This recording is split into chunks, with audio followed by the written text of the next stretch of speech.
આજે આપણે વિભાગ 1 માટે કેટલાક અગત્યના પ્રશ્નો અને તેના જવાબો જોઈશું. તો શરૂઆત કરીએ. પ્રશ્ન 1.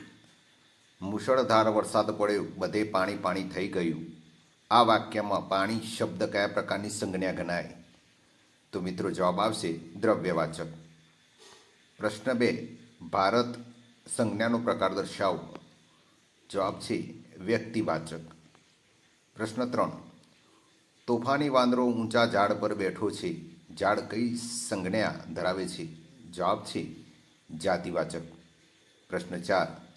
તાંબુ સંજ્ઞાનો પ્રકાર લખો. જવાબ આવશે દ્રવ્યવાચક. પ્રશ્ન 5. દર વર્ષે વિશ્વ થેલેસેમિયા દિવસ ક્યારે ઉજવવામાં આવે છે? જવાબ આવશે 8 મે. મિત્રો, 1994થી આ થેલેસેમિયા દિવસની ઉજવણી શરૂ કરવામાં આવી છે. પ્રશ્ન 6. મરાઠા રાજ્યના દ્વિતીય ઉદ્ધારક તરીકે કોને ઓળખવામાં આવે છે? જવાબ આવશે બાલાજી વિશ્વનાથ. પ્રશ્ન 7. મહેનત સંજ્ઞાનો પ્રકાર જણાવો. તો જવાબ આવશે ભાવવાચક. પ્રશ્ન 8. શેઠ સંજ્ઞાનો પ્રકાર જણાવો. જવાબ આવશે જાતિવાચક. પ્રશ્ન 9. તાજેતરમાં 22મા કાયદા પંચના અધ્યક્ષ તરીકે કોની પસંદગી કરવામાં આવી? આ અગત્યનો પ્રશ્ન છે. જવાબ આવશે મિત્રો જસ્ટિસ ઋતુરાજ અવસ્થી. પ્રશ્ન 10. પડખાઉ જમીનનું અન્ય નામ શું છે? જવાબ આવશે લેટેરાઇટ જમીન. પ્રશ્ન 11. ગઢવાલ વંશના કયા શાસકે ગજનીના આક્રમણને અટકાવ્યું હતું? તો જવાબ આવશે ગોવિંદચંદ્ર. પ્રશ્ન 12. દિલ્હી સલ્તનતના ચેહલગાનની સ્થાપના કોણે કરી હતી? જવાબ આવશે કુતુબુદ્દીન ઐબક. પ્રશ્ન 13. હવામાં રહેલ ભેજ શેના દ્વારા માપવામાં આવે છે? જવાબ આવશે હાઇગ્રોમીટર. પ્રશ્ન 14. કઈ સમિતિની ભલામણથી ભારતના બંધારણમાં મૂળભૂત ફરજો ઉમેરવામાં આવી હતી? તો જવાબ આવશે સ્વર્ણસિંહ સમિતિ. પ્રશ્ન 15. તાજેતરમાં ઇન્ડિયન ઓલિમ્પિક એસોસિએશનના પ્રથમ મહિલા તરીકે કોણ ચૂંટાયા? તો જવાબ આવશે પીટી ઉષા.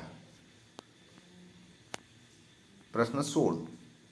ગ્રીનહાઉસ અસરમાં ફાળો આપતા વાયુઓ કયો છે? તો મિથેન, કાર્બન ડાયોક્સાઇડ અને ક્લોરોફ્લોરોકાર્બન. પ્રશ્ન 17. જિલ્લા પંચાયતની વધુમાં વધુ સભ્ય સંખ્યા કેટલી હોવી જોઈએ? જવાબ આવશે 52. પ્રશ્ન 18. જે કરે સેવા તે પામે મેવા. જે તે કેવા પ્રકારનું સર્વનામ છે? તો જવાબ આવશે સાપેક્ષ સર્વનામ. પ્રશ્ન 19. કબીરવડ સંજ્ઞાનો પ્રકાર લખો. જવાબ છે વ્યક્તિવાચક. પ્રશ્ન 20. ટુકડી સંજ્ઞાનો પ્રકાર લખો. તો જવાબ આવશે સમૂહવાચક. પ્રશ્ન 21. સોનું સંજ્ઞાનો પ્રકાર લખો. તો જવાબ આવશે દ્રવ્યવાચક. પ્રશ્ન 22. કેળવણી માટે વપરાતો એજ્યુકેશન શબ્દ કઈ ભાષાનો છે? તો જવાબ છે લેટિન. પ્રશ્ન 23. બાળક અને માણસના શરીર, મન અને આત્માની અંદર જે કંઈ રહેલો છે તેને બહાર લાવવું. આ વ્યાખ્યા કોણે આપી છે? જવાબ છે ગાંધીજી. પ્રશ્ન 24. તંદુરસ્ત શરીરમાં તંદુરસ્ત મનનું ઘડતર એટલે શિક્ષણ. કોની વ્યાખ્યા છે? જવાબ છે એચ.જે. વેલ્સની. પ્રશ્ન 25. હું કદી શીખવતો નથી, હું એવા સંજોગો પેદા કરું છું જેમાં વિદ્યાર્થીઓ શીખે છે. આ વિધાન કોનું છે? તો જવાબ છે આઇન્સ્ટાઈન. પ્રશ્ન 26. શિક્ષણ વિદ્યાર્થીને જીવનનું ઉત્તરદાયિત્વ અને વિશેષ અધિકારોને નિભાવવા યોગ્ય બનાવે છે. આ કોની વ્યાખ્યા છે? જવાબ છે સ્વામી વિવેકાનંદ. પ્રશ્ન 27. કેળવણી દ્વારા છોકરા અને છોકરીઓમાં સમગ્ર માનવ ગુણોનો વિકાસ થવો જોઈએ. જે કેળવણી બાળકોને પૂર્ણ મનુષ્ય અને ઉપયોગી નાગરિક તરીકે ઘડતર કરતી નથી તે યથાર્થ સ્વરૂપમાં કેળવણી નથી. આ વિધાન કોનું છે? જવાબ છે મહાદેવ દેસાઈ. પ્રશ્ન 28. પ્રત્યેક માનવના માનસમાં અદ્રશ્ય રહેલા વિદ્યમાન વિશ્વના સર્વમાન્ય વિચારોનું પ્રગટીકરણ એટલે શિક્ષણ. આ વિધાન કોનું છે? જવાબ છે સોક્રેટિસ. પ્રશ્ન 29. વર્ગ વ્યવહાર પૃથ્થકરણ સાથે કોણ સંકળાયેલું છે? જવાબ છે નેટ ફ્લેન્ડર્સ. પ્રશ્ન 30. માપન સંખ્યાત્મક છે તે મૂલ્યાંકન શું છે? જવાબ છે ગુણાત્મક. પ્રશ્ન 31. વ્યક્તિ અને રાષ્ટ્રના વિકાસના પાયામાં શું મહત્વનું છે? જવાબ છે કેળવણી. પ્રશ્ન 32. કયા શિક્ષણશાસ્ત્રીય દુનિયામાં પહેલી વહેલી શાળાની સ્થાપનાને શિક્ષણ જગતની પ્રથમ ક્રાંતિ ગણી છે? જવાબ છે એરિક એરિબે. પ્રશ્ન 33. આદર્શવાદ એટલે કે આઇડિયાલિઝમ શબ્દની ઉત્પત્તિ કોના વિચારવાદી સિદ્ધાંતથી થઈ? જવાબ છે પ્લેટો. પ્રશ્ન 34. નૈતિક મૂલ્યોનું ધોરણ નીચું હોય તેવું વર્તન અસાધારણ છે. આ વ્યાખ્યા કોણે આપી છે? જવાબ છે જેસી કોલમેન. પ્રશ્ન 35. પેટ્રિકે આદર્શવાદની તુલના કોની સાથે કરી છે? પેટ્રિકે આદર્શવાદની તુલના કોની સાથે કરી છે? જવાબ છે ભૌતિકવાદ. પ્રશ્ન 36. આપણા મનમાં ચાલતા સંઘર્ષોને સમજવાનો વૈજ્ઞાનિક પ્રયત્ન કોણે કર્યો હતો?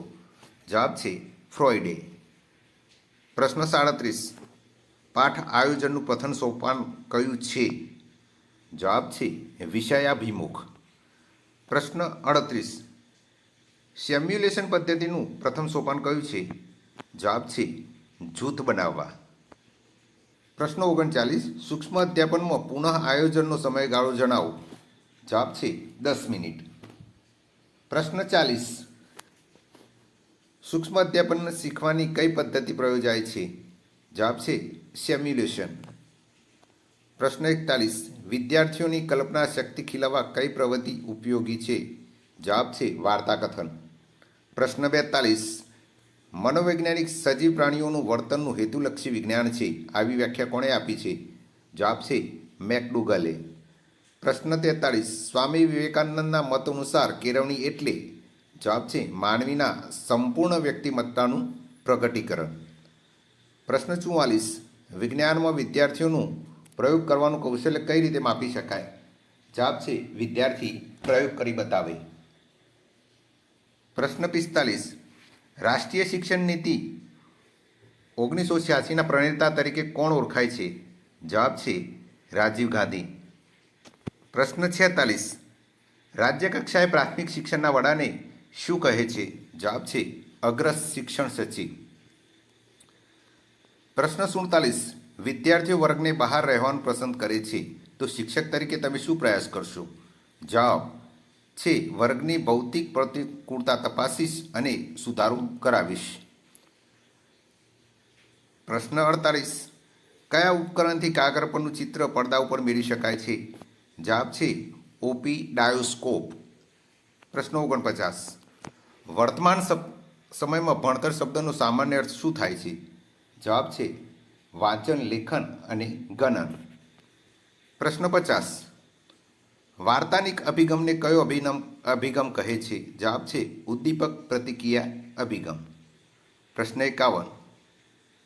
યોગ્ય અને અયોગ્ય તફાવત ઓળખવાની શક્તિને શું કહે છે? જવાબ છે વિવેક શક્તિ. પ્રશ્ન 52.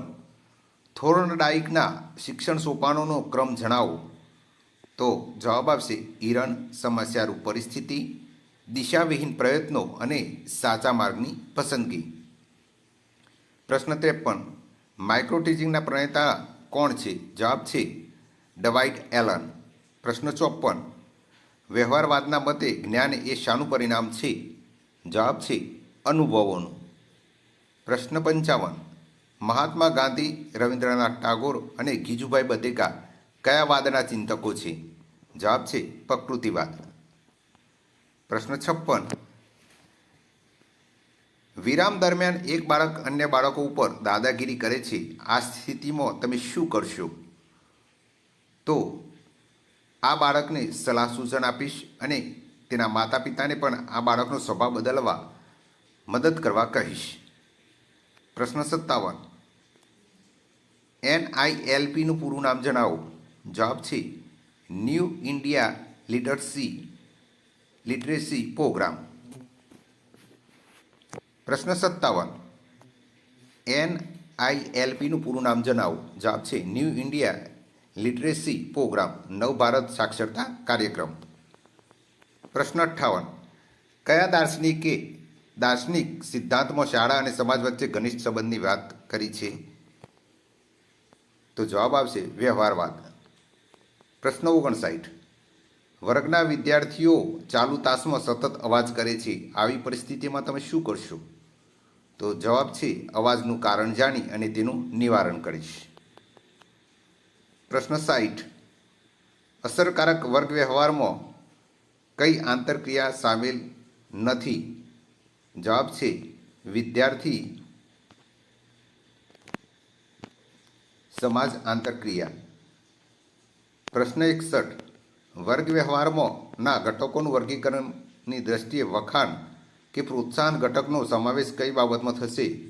તો જવાબ છે અધ્યાપકની પરોક્ષ અસર.